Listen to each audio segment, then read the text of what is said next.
Hi welcome code find welcome next video in React project series. और इस video series में हम बनाने वाले हैं वेदर ऐप। वेदर ऐप यहाँ पे हमारा नेक्स्ट रिएक्ट प्रोजेक्ट है, जिसकी हेल्प से हम किसी भी एक सिटी का वेदर चेक कर सकते हैं। हमारे पास यहाँ पे दो ऑप्शंस हैं, सिटी है, कंट्री है। सिटी कंट्री यहाँ पे एक ऑप्शनल फील्ड है। अगर मैं सिटी में सपोज यहाँ पे दिल्ली डालता हूँ, ठीक है, दिल्ली डाल के अगर सपोज मैं यहाँ पे गेट वेदर पे क्लिक करता हूँ तो आप यहाँ पे देखोगे दिल्ली का यहाँ पे इस टाइम जो करंट टेम्परेचर है वो आ चुका है। और ये बिल्कुल एक्यूरेट है, मतलब बिल्कुल तो नहीं बट ये काफी एक्यूरेट है। अगर सपोज मैं आपको यहाँ पे दिखाऊँ दिल्ली टेम्परेचर, अगर मैं आपको यहाँ पे दिखाऊँ तो आप यहाँ पे देखो 27 डिग्री सेल्सियस ही है, ठीक है। और यहाँ पर भी 27.05 है। मुंबई चेक करते हैं, मुंबई का यहाँ पे वेदर कैसा है। मुंबई में 32 डिग्री। तो अगर सपोज मैं यहाँ पे लिखता हूँ मुंबई एंड टेम्परेचर, अगर सपोज मैंने यहाँ पे डाला तो आप यहाँ पे देखो 32 डिग्री। यहाँ पे अगर सपोज मैं चेन्नई का टेम्परेचर चेक करता हूँ, ठीक है, चेन्नई सपोज मैंने यहाँ पे गेट वेदर किया तो चेन्नई में है यहाँ पे 28.99। और अगर सपोज मैंने यहाँ पे डाला चेन्नई टेम्परेचर तो आप यहाँ पे देखो 28 डिग्री सेल्सियस। तो ये बिल्कुल एक्यूरेटली आपका जो टेम्परेचर है वो बताता है। ह्यूमिडिटी कितनी है वहाँ पे, सनराइज और सनसेट का क्या टाइम है, कंडीशन कैसा है। जैसे चेन्नई में क्लाउडी बता रहा है और दिल्ली में शायद ये हेज बता रहा था, ऐसा कुछ। हाँ यहाँ पे हेज है, क्लाउड्स यहाँ पे क्लियर है और बिल्कुल मस्त है। तो इससे आप अपनी किसी भी सिटी का जो टेम्परेचर है वो यहाँ पे चेक कर सकते हैं। जैसे यहाँ पे चंडीगढ़ में 24 डिग्रीज है, ठीक है। मनाली में चेक करते हैं, मनाली में इस टाइम है आपका 28 डिग्रीज। बहुत सही है। तो यहाँ पे हम ये वाली एप्लीकेशन बनाएंगे जिसकी हेल्प से हम एक सिटी का जो वेदर है उसको चेक कर सकते हैं। यहाँ पे हमने जो यूज किया है एपीआई, मैंने यहाँ पे यूज किया जो कि ओपन वेदर मैप एपीआई है। ये एक ओपन एपीआई देता है, ठीक है, जो कि यहाँ पे डेवलपर एपीआई जिसका हम यहाँ पे यूज करेंगे। और जो रियल टाइम डेटा है वेदर का वो हम यहाँ पे लेके आएंगे, उसको हम यहाँ पे डिस्प्ले करवाएंगे, ठीक है। तो ये हम देखेंगे कैसे कैसे होगा। तो इस एप्लीकेशन को बनाने के लिए आपको अपने किसी भी एक फेवरेट फोल्डर में जाना है और यहाँ पे सपोज ऊपर जो एड्रेस है इसमें यहाँ पे सीएमडी लिखा और यहाँ पे लिखा कोड स्पेस डॉट। जब आप वहाँ पे सीएमडी लिखोगे ये आपका सीएमडी खोल देगा और जैसे ही आपने सीएमडी में कोड स्पेस डॉट लिखा तो ये आपका विजुअल स्टूडियो कोड खोल देगा, ठीक है। ये यहाँ पे पुराने प्रोजेक्ट से कुछ चीजें खुली हुई हैं, इन सबको मैंने यहाँ पे क्लोज किया। खुलने के बाद ये आपको कुछ यहाँ पे ऐसा दिखेगा।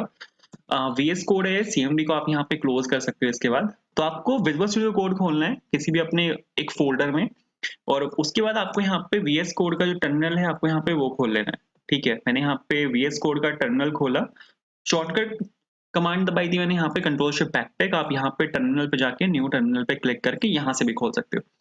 अब मेरे को यहाँ पे रिएक्ट का एक प्रोजेक्ट बनाना है तो उसके लिए आपके पास यहाँ पे Node.js इंस्टॉल्ड होना चाहिए। Node.js आप डाउनलोड कर सकते हो, nodejs.org एक वेबसाइट है, वहां से लेटेस्ट जो वर्जन है LTS वर्जन आपको डाउनलोड करना है, वो 18 चल रहा है शायद, तो आप उसको यहाँ पे डाउनलोड कर सकते हो। Node.js के साथ आपको एक्सेस मिलता है npm का, और अगर आपकी npm का वर्जन 5.2.0 है, ठीक है, 5.2.0 या उससे बड़ा है अगर आपका npm का वर्जन, तो आपको यहाँ पे एक्सेस मिलता है npx का। तो हम यहाँ पे यूज करेंगे npx का। npx की हेल्प से हम यहाँ पे एक लाइब्रेरी है क्रिएट रिएक्ट ऐप, फेसबुक का एक टूल है जिसकी हेल्प से आप एक रिएक्ट एप्लीकेशन बना सकते हो। हम यहाँ पे इसको कॉल करेंगे, उसके बाद हम यहाँ पे एप्लीकेशन का नाम देंगे जो कि यहाँ पे वेदर ऐप। तो npx क्रिएट रिएक्ट ऐप और यहाँ पे मैंने लिखा वेदर ऐप। और ये क्या करेगा, ये आपका रिएक्ट का प्रोजेक्ट बनाना यहाँ पे स्टार्ट कर देगा। फायदा इसका ये है कि एक सारी कॉन्फ़िगरेशन खुद से करके देगा, सभी फाइल्स खुद से बना के देगा, जो भी लाइब्रेरीज इसको चाहिए यहाँ पे वो ये यहाँ पे खुद से इंस्टॉल करके देगा। इसने यहाँ पे मेन फोल्डर बना दिया आपके एप्लीकेशन नाम से, जो भी आपने नाम दिया था। मैंने यहाँ पे दिया था वेदर ऐप, तो इसने वेदर ऐप के नाम से यहाँ पे एक फोल्डर बना दिया और अब इसके अंदर ये सभी कॉन्फ़िगरेशन करेगा, लाइब्रेरीज को इंस्टॉल करेगा, जितनी भी इसको फाइल्स चाहिए वो सब यहाँ पे वो डाउनलोड करके आपको बिल्कुल कोड रेडी प्रोजेक्ट बना के देगा। तो प्रोजेक्ट अपना बनके यहाँ पे बिल्कुल रेडी है। अगर मैं आपको यहाँ पे इसका थोड़ा सा इंट्रोडक्शन दूं जो मैं अपनी हर एक रिएक्ट प्रोजेक्ट में देता हूँ, तो ये हमारा एक रिएक्ट का यहाँ पे फोल्डर स्ट्रक्चर है, ठीक है। और यहाँ पे जो सबसे मेन फाइल है किसी भी एक फ्रंट एंड एप्लीकेशन में, जो सबसे मेन फाइल होती है वो होती है पैकेट.जेसन। पैकेट.जेसन एक जेसन ऑब्जेक्ट है यहाँ पे, जिसमें दो सबसे इंपॉर्टेंट कीज है, एक डिपेंडेंसीज है, एक यहाँ पे स्क्रिप्ट है। डिपेंडेंसीज आपको ये बताता है कि कौन कौन सी लाइब्रेरी जरूरी है इस प्रोजेक्ट को रन करने के लिए, और स्क्रिप्ट यहाँ पे ये बताता है कि आप अपने प्रोजेक्ट के साथ क्या क्या कर सकते हो। जैसे हम यहाँ पे यूज करने वाले हैं वो स्टार्ट स्क्रिप्ट है। स्टार्ट स्क्रिप्ट की हेल्प से आप अपने प्रोजेक्ट को लोकल डेवलपमेंट एनवायरनमेंट में रन कर सकते हो। जैसे स्टार्ट स्क्रिप्ट यहाँ पे रन करता है रिएक्ट स्क्रिप्ट की हेल्प से स्टार्ट स्क्रिप्ट को। रिएक्ट स्क्रिप्ट यहाँ पे एक पैकेज है जो यहाँ पे रिएक्ट इंस्टॉल करता है, क्रिएट रिएक्ट ऐप यहाँ पे आपको इंस्टॉल करके देता है, और इससे आप यहाँ पे स्टार्ट के नाम से जो आपकी स्क्रिप्ट है उसको आप रन कर सकते हो। तो इसको रन करने के लिए आपको यहाँ पे सबसे पहले तो अपने जो फ़ोल्डर है उसके अंदर जाना है जो वेदर ऐप है और यहाँ पे आपको लिखना है npm start। npm start क्या करेगा, package.json के अंदर आएगा और ये चेक करेगा कि क्या स्क्रिप्ट के अंदर कोई स्टार्ट के नाम से स्क्रिप्ट है। अगर इसको मिलती है तो ये रन करेगा रिएक्ट स्क्रिप्ट स्टार्ट को। जैसे कि आप यहाँ पे देख भी सकते हो, इसने यहाँ पे रन किया है रिएक्ट स्क्रिप्ट स्टार्ट को। ये यहाँ पे इस वाले फ़ोल्डर के अंदर आया, फ़ोल्डर के अंदर इसने यहाँ पे इसको रन किया है रिएक्ट स्क्रिप्ट स्टार्ट को। रिएक्ट स्क्रिप्ट स्टार्ट क्या करता है, ये आपका एक डेवलपमेंट सर्वर चलाता है जो कि एक लोकल डेवलपमेंट एनवायरनमेंट होता है। आप यहाँ पे देख भी सकते हैं, इसने यहाँ पे एक लोकल सर्वर चलाया है और यहाँ पे इसने ब्राउजर में इसको खोला भी है। ये यहाँ पे इंटरनेट एक्सप्लोरर में इसको खोल रहा है। शायद मेरे डिफॉल्ट ब्राउजर मैंने अब तक सेट नहीं किया जो क्रोम है। ठीक है, ये मैं कर लूंगा, कोई दिक्कत नहीं है। बट आप अगर यहाँ पे देखोगे तो ये इसको रन करेगा लोकल होस्ट 3000 पर। लोकल होस्ट 3000, यहाँ पे जो 3000 है वो रिएक्ट का डिफॉल्ट पोर्ट है। लोकल होस्ट यहाँ पे सर्वर है जो कि आपका लोकल सर्वर है और 3000 यहाँ पे रिएक्ट का डिफॉल्ट पोर्ट है जहां पर आपकी एप्लीकेशन जाके रन होती है। जैसे कि आप यहाँ पे देख भी सकते हो, आप इसने जो आपकी एप्लीकेशन को रन किया है वो है लोकल होस्ट कोलन 3000। अब यहाँ पे जो भी आया है ना, ये कुछ भी मैंने नहीं लिखा है, ये बाय डिफॉल्ट यहाँ पे लिखा आता है और ये सब लिखा आता है आपके app.js फाइल से। यहाँ पे आप देखो, आपके पास यहाँ पे एक इमेज है, फिर यहाँ पे एक टेक्स्ट लिखा हुआ है, फिर यहाँ पे नीचे एक लिंक है जिसपे लिखा हुआ है लर्न रिएक्ट, और वो तीनों चीजें आप यहाँ पर भी देख सकते हो। ठीक है, ये आप ऐसे भी देख सकते हो कि अगर आप यहाँ पे इसको सपोज हटा दो और यहाँ पे आप सिंपल हेलो लिखो, हेलो लिख के सपोज अगर मैं इसको यहाँ पे सेव कर दूं तो आपको यहाँ पे हेलो लिखा मिलेगा। तो ये जो है हमारा यहाँ पे app.js, ये लैंडिंग कंपोनेंट है। ठीक है, जो हमारा यहाँ पे मेन कंपोनेंट है वो है यहाँ पे index.js। ठीक है, ऐप कंपोनेंट आपका इसी के अंदर आके यहाँ पे रेंडर होता है। तो ये जो है app.js, ये आपका ऐसा लैंडिंग कंपोनेंट यहाँ पे काम करता है जहां पर आप अपना कोड लिख सकते हो। ठीक है, एडिट कर सकते हो। ये यहाँ पे एक जावास्क्रिप्ट का फंक्शन लिखा हुआ है। जावास्क्रिप्ट का आप यहाँ पे प्रॉपर अगर देखोगे तो जावास्क्रिप्ट का ये फंक्शन है जिसमें रिटर्न स्टेटमेंट लगी हुई है और वो एक HTML एलिमेंट को यहाँ पे रिटर्न कर रहा है। इसी चीज को रिएक्ट में कंपोनेंट बोला जाता है। Component is nothing but just a JavaScript function which takes input in terms of props and returns an element, जो जिसको हम यूआई पे डिस्प्ले करवा सकते हैं। ये एक सिंपल सी डेफिनेशन है कंपोनेंट की। तो ये हमारे पास यहाँ पे कंपोनेंट है। ठीक है, ऐप कंपोनेंट है, इसमें मैं ज्यादा चेंजेस नहीं करूंगा। तो सबसे पहले तो मेरे को यहाँ पे अपना जो पूरा प्रोजेक्ट है उसको एक स्ट्रक्चर्ड वे में मेरे को यहाँ पे फॉलो करना है। तो सबसे पहले तो मैं यहाँ पे एक फोल्डर बना रहा हूँ पेजेस के नाम से। जितने मेरे पेजेस होंगे उन सबको मैं यहाँ पे इस फोल्डर के अंदर डिस्प्ले करवाऊंगा। फॉर्चुनेटली अनफॉर्चुनेटली मेरे पास सिर्फ एक ही यहाँ पे पेज है जो कि यहाँ पे होम पेज है। मेरे पास यहाँ पे राउटिंग नहीं है डिफरेंट डिफरेंट पेजेस की। तो मेरे पास अगर आप यहाँ पे देखोगे तो मेरे पास यहाँ पे सिर्फ एक ही पेज है। तो ये जो एक पेज है ये हम डाल सकते हैं यहाँ पे, और मेरे पास एक ही पेज है तो इसको मैं यहाँ पे नाम देने वाला हूँ home.jsx। JSX यहाँ पे एक एक्सटेंशन है, आप यहाँ पे JS का भी यूज कर सकते हो, JSX भी आप यहाँ पे लिख सकते हो। उसके बाद मेरे को यहाँ पे एक फंक्शन बनाना है। जावास्क्रिप्ट के कॉन्सेप्ट्स अगर आपके क्लियर हैं तो फंक्शन हम दो तरीके से बना सकते हैं। एक तो हम यहाँ पे यूज कर सकते हैं फंक्शन कीवर्ड का, जैसे कि आप यहाँ पे देख भी सकते हो app.js के अंदर फंक्शन कीवर्ड का यूज हुआ है एक फंक्शन बनाने के लिए। या फिर आप यहाँ पे कॉन्स्ट कीवर्ड का यूज कर सकते हो। तो कॉन्स्ट कीवर्ड का मैंने यहाँ पे यूज किया और मैंने यहाँ पे होम लिखा। मेक श्योर कि ये जो एच है कैपिटल होना चाहिए, बिकॉज अगर आप यहाँ पे इसको स्मॉल लिख दोगे तो रिएक्ट इसको as a DOM tag treat करता है, इसको एज अ रिएक्ट कंपोनेंट वो ट्रीट ही नहीं करता। ठीक है, तो आपने यहाँ पे होम लिखा और यहाँ पे एक फंक्शन मैंने बनाया। फंक्शन कुछ ना कुछ रिटर्न करता है, HTML एलिमेंट में यहाँ से रिटर्न करवा रहा हूँ। तो मैंने यहाँ पे सिंपल लिखा हेलो फ्रॉम होम, फॉर्म लिख दिया, कोई बात नहीं, मेरे को उसको बाद में चेंज ही करना है। और मैंने यहाँ पे सिंपल इसको डिफॉल्ट एक्सपोर्ट किया। ठीक है, क्योंकि मेरे को यहाँ पे इसको रेंडर करना है ऐप कंपोनेंट के अंदर, तो जब तक मैं इसको यहाँ से एक्सपोर्ट नहीं करूंगा यहाँ पे मैं उसको इंपोर्ट नहीं कर पाऊंगा। सिंपल सी प्रॉपर्टी, अगर आपने जावास्क्रिप्ट में ये चीज पढ़ी हुई है तो उसके बाद सपोज मैंने यहाँ पे होम को मैंने यहाँ पे इंपोर्ट किया। ठीक है, कहाँ से आएगा, पेजेस के अंदर से आएगा, होम के अंदर से आएगा, और ये सब हटा के मेरे को यहाँ पे सिंपल लिखना है होम। होम यहाँ पे कंपोनेंट है, कंपोनेंट मैंने इंपोर्ट किया है यहाँ पे होम के नाम से, तो मेरे को यहाँ पे होम लिखना है एंगल एक्स के बीच में, और यहाँ पे फॉरवर्ड स्लैश लगा के मैंने यहाँ पे उसको क्लोज किया। ठीक है, फॉरवर्ड स्लैश लगाना यहाँ पे इंपॉर्टेंट है क्योंकि अगर किसी भी टैग का आपका क्लोजिंग नहीं है, जैसे IMG टैग होता है, IMG टैग का क्लोजिंग नहीं है तो आपको उसको यहाँ पे फॉरवर्ड स्लैश लगा के क्लोज करना है। ठीक है, BR टैग है, BR टैग का क्लोजिंग नहीं है, HR टैग है, HR टैग का क्लोजिंग नहीं है, तो फॉरवर्ड स्लैश उस केस में यहाँ पे मैंडेटरी हो जाता है आपके रिएक्ट में। तो फॉरवर्ड स्लैश लगाना यहाँ पे कंपलसरी है। तो मैंने यहाँ पे होम लिखा, चला के अगर मैं आपको यहाँ पे दिखाऊं तो ये वाला टेक्स्ट आपको यहाँ पे यूआई पे दिखना चाहिए, हेलो फ्रॉम होम। ठीक है, आप यहाँ पे देखो, यहाँ पे आपको दिख रहा है हेलो फ्रॉम होम। तो ये तो बिल्कुल ठीक है। मेरे को यहाँ पे यूज करना है मटेरियल यूआई का। मटेरियल यूआई यहाँ पे रिएक्ट बेस एक फ्रेमवर्क है, एक CSS फ्रेमवर्क है रिएक्ट का, जिसमें बने बनाए कंपोनेंट्स हैं जो कि रिएक्ट में लिखे हुए हैं। तो इसको हम इंस्टॉल करके कंपोनेंट्स को डायरेक्टली इंपोर्ट करके यूज कर सकते हैं। फायदा इसका ये है कि हमें कोई सीएसएस लिखने की जरूरत नहीं है। जैसे हमारे पास यहाँ पे एक टूल टिप के नाम से एक कंपोनेंट होता है। अगर आपने जावास्क्रिप्ट में टूल टिप बनाई है तो आपको पता होगा कि टूल टिप बनाना कितना मुश्किल काम है। ठीक है, मतलब टूल टिप बनाना तो आसान है, बट उसको दिखाना, उसको एडजस्ट करना स्क्रीन साइज के हिसाब से बहुत मुश्किल काम है। वो यहाँ पे बना है, आपको कुछ नहीं करना। अगर सपोज मैं यहाँ पे इस पे होवर करता हूँ तो आप यहाँ पे टूल टिप को देख भी सकते हो। कहाँ पे आपको टूल टिप चाहिए ये आपको वो भी दिखाएगा। तो यहाँ पे बने बनाए कंपोनेंट्स हैं एंड आपको कुछ नहीं करना। जो यहाँ पे आपका आइकन है, डिलीट डिलीट आइकन, इसको आपको बस टूल टिप से रैप करना है। टाइटल में आपको यहाँ पे वो डालना है जो आपको टूल टिप पे दिखाना है एंड दैट्स इट। तो यहाँ पे इसके लिए आपको कुछ नहीं करना, बनाना है, आपके पास कंपोनेंट है टूल टिप के नाम से, उसको इंपोर्ट करना है, उसको यूज करना है, दैट्स इट। तो मटेरियल यूआई के साथ काम करना इतना आसान है। तो मटेरियल यूआई का हम यहाँ पे यूज करेंगे। ज्यादा हाई फाई कॉम्पोनेंट्स तो यहाँ पे यूज होंगे नहीं इसके, बट ठीक है, एक स्टार्टअप के लिए अच्छी चीज है। तो मटेरियल यूआई को सबसे पहले आपको यहाँ पे इंस्टॉल करना पड़ेगा। 3 पैकेज इंस्टॉल करता है, MUI material, MUI emotion react, emotion styled. और इसको आपको यहाँ से कॉपी कर लेना है, इन तीनों पैकेजेस को। यहाँ पे आपका रिएक्ट का सर्वर चल रहा है, आपको यहाँ पे एक नया टर्मिनल खोलना है। टर्मिनल खोलने के बाद आपको यहाँ पे सबसे पहले तो अपने फोल्डर के अंदर जाना है, जो कि आपका यहाँ पे वेदर ऐप है। तो सीडी करके आपको यहाँ पे वेदर ऐप के अंदर जाना है। उसके बाद आपको यहाँ पे इसको पेस्ट कर देना है, जो आपने यहाँ पे वहां से कॉपी किया था मटेरियल यूआई को इंस्टॉल करने के लिए। मटेरियल यूआई में क्या होता है, मटेरियल यूआई यहाँ पे आपके तीनों पैकेजेस को इंस्टॉल कर देगा। एक और चीज है मटेरियल यूआई में, यहाँ पे मैंने डिव लिखा है। ठीक है, मटेरियल यूआई आपको हर चीज का रैपर देता है। ऑलमोस्ट हर एक कंपोनेंट का, ऑलमोस्ट हर एक डॉम टैब का आपको यहाँ पे रैपर में मिलेगा। ठीक है, तो ऐसे ही डिव का भी एक रैपर है। डिव का जो रैपर है यहाँ पे, वो यहाँ पे बॉक्स के नाम से है। तो अगर मैं आपको यहाँ पे बॉक्स दिखाऊं तो ये यहाँ पे जो डिव है उसका एक रैपर है। ठीक है, डिव का रैपर मतलब है कि यहाँ पे बॉक्स के नाम से उन्होंने यहाँ पे कंपोनेंट बनाया हुआ है जिसके इंटरनल में डिव ही है।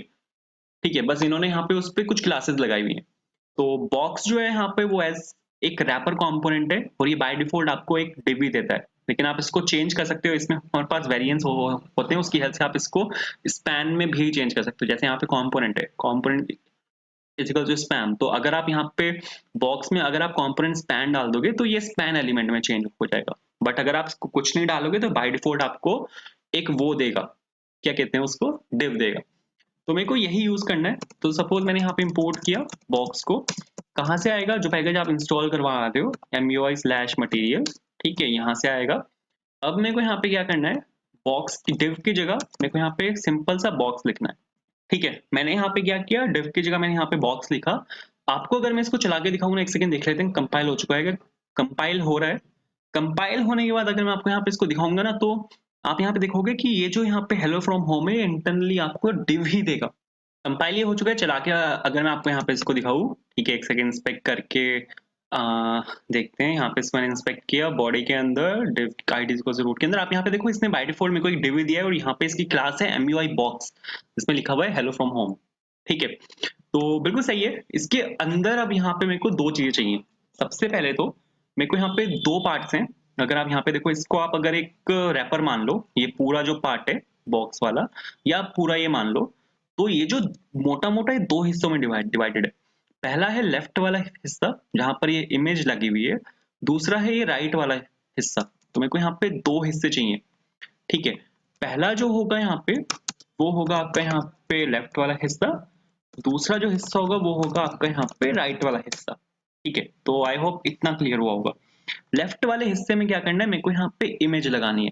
तो इमेज में एज अ बैकग्राउंड इमेज यहाँ पे यूज करूंगा। तो उसके लिए अब मेरे को यहाँ पे इमेज लगानी है, मेरे को इसमें स्टाइलिंग डालनी है। ठीक है, क्योंकि मैं यहाँ पे बैकग्राउंड इमेज प्रॉपर्टी का यूज करने वाला हूँ इस पे एक स्टाइलिंग डालने के लिए। तो मटेरियल यूआई में जो आप यहाँ पे स्टाइलिंग को हैंडल करते हो, वो आप करते करते हैं यहाँ पे स्टाइल्ड कंपोनेंट की हेल्प से। ठीक है, स्टाइल्ड कंपोनेंट की हेल्प से आप यहाँ पे जो मटेरियल यूआई में जो स्टाइलिंग है आप उसको हैंडल करते हो। और मेरे को कुछ नहीं करना, बस कॉन्स्ट इमेज लिखना है यहाँ पे। और स्टाइल्ड को मेरे को एज अ फंक्शन यहाँ पे यूज करना है। किसके ऊपर मेरे को स्टाइलिंग चाहिए, बॉक्स के ऊपर मेरे को यहाँ पे स्टाइलिंग चाहिए। पैरेंथेसिस लगा के उसके अंदर आपको ऑब्जेक्ट पास करना है, दैट्स इट। तो इतना काम मेरे को यहाँ पे करना है। और सबसे पहले जो मेरे को यहाँ पे प्रॉपर्टी डालनी है वो है यहाँ पे बैकग्राउंड इमेज। बैकग्राउंड इमेज में आपको यहाँ पे यूआरएल के साथ यहाँ पे एक यूआरएल यहाँ पे फंक्शन होता है। ठीक है, सीएसएस का एक फंक्शन है जिसका हम यहाँ पे यूज करने वाले हैं। बैकटिक मैंने वहां पे लगाया, तो इसके अंदर मैं डायरेक्टली जो वेरिएबल है वो यहाँ पे पास कर सकता हूँ। तो मेरे को इमेज चाहिए। ठीक है, इमेज आपको मिल जाएगी वीडियो डिस्क्रिप्शन में, वहां पर आपको गूगल ड्राइव का लिंक मिलेगा, उसके अंदर से आप यहाँ पे इसको पिक कर सकते हो। ठीक है, ये जो बीजी वाली इमेज है, इसका मैं यहाँ पे यूज करने वाला हूँ। इसको यूज करने के लिए आपको यहाँ पे क्या करना है, सबसे पहले तो आपको यहाँ पे एक फोल्डर क्रिएट करना है एसेट्स के नाम से, ठीक है, एसेट्स के नाम से, और इसके अंदर आपको यहाँ पे एक और फोल्डर क्रिएट करना है इमेजेस के नाम से, और इस इमेजेस के अंदर आपको यहाँ पे इसको ड्रैग एंड ड्रॉप कर देना है, सिंपल, ठीक है। सपोज इसको मैंने यहाँ से पिक किया, और ये जो यहाँ पे इमेज है इसको मैंने यहाँ पे इमेजेस के अंदर कॉपी मार दिया। तो ये जो इमेज है आपकी, ये आपके इमेजेस के अंदर आई है। एक सेकेंड मेरे को इसका पाथ चेक करना है कि इसका पाथ क्या है। हाँ, इमेजेस के अंदर है, ठीक है। तो मस्त है, ये वाली जो इमेज है वो हमें यहाँ पे मिल चुकी है। आपको उसके बाद क्या करना है, इस वाली इमेज को यहाँ पे आपको इंपोर्ट कर लेना है। तो यहाँ पे एज अ कंपोनेंट अगर आप यहाँ पे इमेज को कुछ भी इंपोर्ट करते हो तो वो एज अ कंपोनेंट यहाँ पे इंपोर्ट होती है। तो सपोज इमेज की जगह मैं यहाँ पे सनसेट या सनराइज के नाम से आप इसको यहाँ पे इंपोर्ट कर सकते हो, ठीक है। कहाँ से आएगा, एक फोल्डर बाहर जाना है मेरे को, उसके बाद एसेट्स के नाम से एक फोल्डर है, उसके अंदर इमेजेस के नाम से एक फोल्डर है, उसके अंदर जो ये जो इमेज है वो है bg.jpg के नाम से। तो इमेज आ चुकी है मेरी यहाँ पे। उसके बाद आपको यहाँ पे जो सनसेट के नाम से आपका वेरिएबल है उसको यहाँ पे इसके अंदर पास कर देना है। अब जो बॉक्स है विद अपडेटेड सीएसएस वो आपका इमेज के अंदर है, तो आपको यहाँ से इसको कॉपी कर लेना है और इमेज को यहाँ पे आपको पेस्ट कर देना है, ठीक है। तो ये आपका यहाँ पे जो इमेज कंपोनेंट है वो बन जाएगा। जाके अगर मैं आपको यहाँ पे दिखाऊँ तो इमेज आपको यहाँ पे दिखनी चाहिए। एक सेकेंड, यहाँ पे तो कुछ भी नहीं है देख लेते हैं इमेज आई है क्या।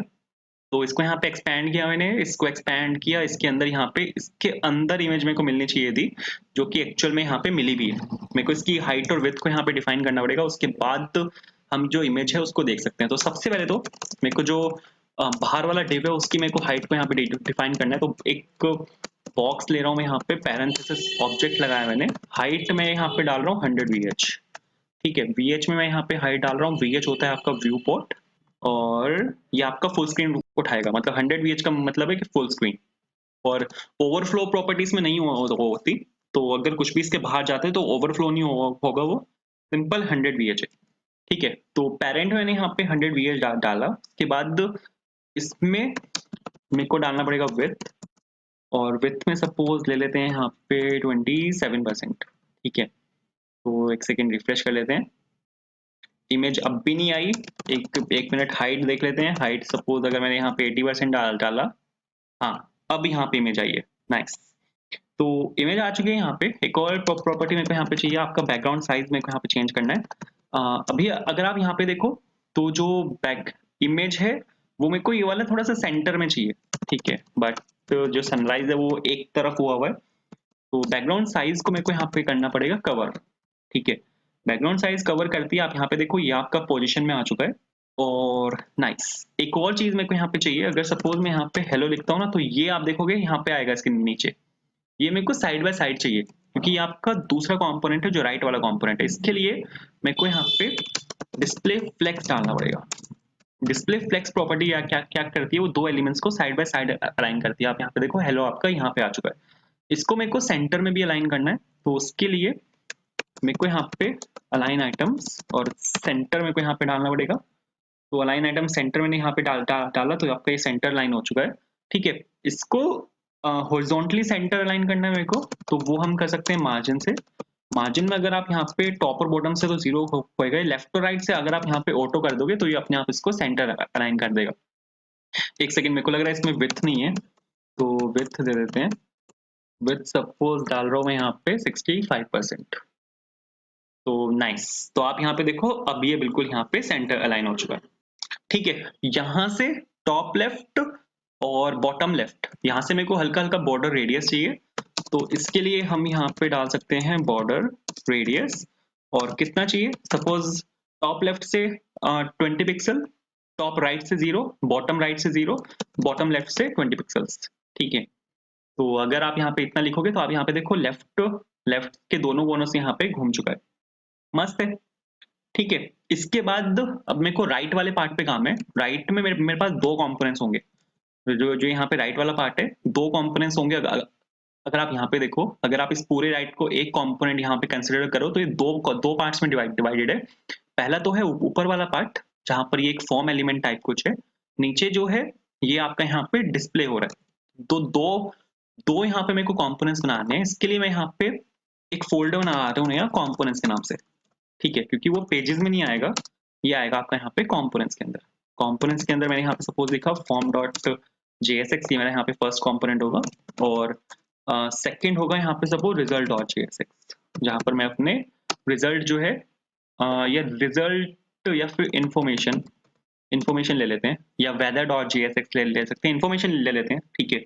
तो ये मेरे यहाँ पे फॉर्म वाला एलिमेंट है, तो suppose const form is equals to, और यहाँ पे मैंने इसको रिटर्न किया, डिव में डाल देते हैं हेलो फ्रॉम फॉर्म, ठीक है। इसको मेरे को यहाँ से एक्सपोर्ट करना पड़ेगा, डिफॉल्ट एक्सपोर्ट में यहाँ पे कर रहा हूँ। दो तरह के एक्सपोर्ट होते हैं, तो डिफॉल्ट एक्सपोर्ट होता है, एक नेम्ड एक्सपोर्ट होता है, ठीक है। तो यहाँ पर मैंने इसको डिफॉल्ट एक्सपोर्ट किया है। डिफॉल्ट एक्सपोर्ट से ये होता है कि डिफॉल्ट एक्सपोर्ट अगर आप किसी कंपोनेंट को करते हो तो एक फाइल में सिर्फ एक ही डिफॉल्ट एक्सपोर्ट होता है। अगर आप सपोज मेरे पास यहाँ पे एक और कंपोनेंट होता सपोज फॉर्म 1 के नाम से, और मैं यहाँ पर इसको भी डिफॉल्ट एक्सपोर्ट करूंगा, तो ये मेरे को यहाँ पे एरर देगा, ठीक है। आप यहाँ पे देखो एरर इसने मेरे को दे दिया यहाँ पे, और ये वही बोलेगा अ module can not have multiple default exports. तो अगर आप किसी मॉड्यूल के साथ डिफॉल्ट कीवर्ड लिख रहे हो, डिफॉल्ट कीवर्ड के साथ आप उसको एक्सपोर्ट कर रहे हो, तो वो एक फाइल में एक ही होना चाहिए, ठीक है। सेम काम मेरे को यहाँ पे करना है इन्फॉर्मेशन में सपोज मैंने यहाँ पे कंपोनेंट बनाया, और फंक्शनल कंपोनेंट है, इसको मैंने यहाँ पे इन्फो, ये क्या लिख दिया मैंने, अरे ब्रो, इन्फॉर्मेशन, नाइस। तो इन्फॉर्मेशन, और यहाँ पे सपोज इन्फॉर्मेशन, और इसमें भी सपोज मैंने डाला है यहाँ पे इन्फॉर्मेशन। फॉर्म में चलते हैं, ठीक है, और यहीं पे मेरे को इसको डिस्प्ले करवाना है ये हेलो की जगह, तो यहाँ पर आ जाते हैं ऊपर, दोनों कंपोनेंट्स को यहीं पर ही इंपोर्ट करना है। फॉर्म आ जाएगा आपका यहाँ पे, दूसरा क्या था, इन्फॉर्मेशन के नाम से था, इन्फॉर्मेशन आ जाएगा आपका यहाँ पे, ठीक है। तो मेरे को जो यहाँ पे लिखना है, सब ऊपर मेरे को यहाँ पे फॉर्म डालना है, और उसके जस्ट नीचे मेरे को यहाँ पे इन्फॉर्मेशन डालना है, क्योंकि आपका फॉर्म एलिमेंट ऊपर है। अगर आप यहाँ पे देखोगे तो ये आपका यहाँ पे फॉर्म है, नीचे आपका यहाँ पे इन्फॉर्मेशन है, तो आपका यहाँ पे आना चाहिए हेलो फ्रॉम फॉर्म, और आप उसके जस्ट नीचे हेलो फ्रॉम इन्फॉर्मेशन, बिल्कुल ठीक है। इसकी हल्की सी CSS मेरे को यहाँ पे अपडेट करनी है, थोड़ी सी विड्थ चाहिए मेरे को, कुछ भी नहीं चाहिए, ठीक है। तो वो हम कर लेते हैं, सपोज यहीं पर ही स्टाइल डाल रहा हूँ मैं, और स्टाइल में दो चीजें मेरे को यहाँ पे चाहिए, एक चाहिए मेरे को यहाँ पे विड्थ, विड्थ कितनी चाहिए, लेफ्ट वाले की जो विड्थ थी वो हमने डाली थी 27%, मतलब इसकी जो विड्थ है वो है 27%।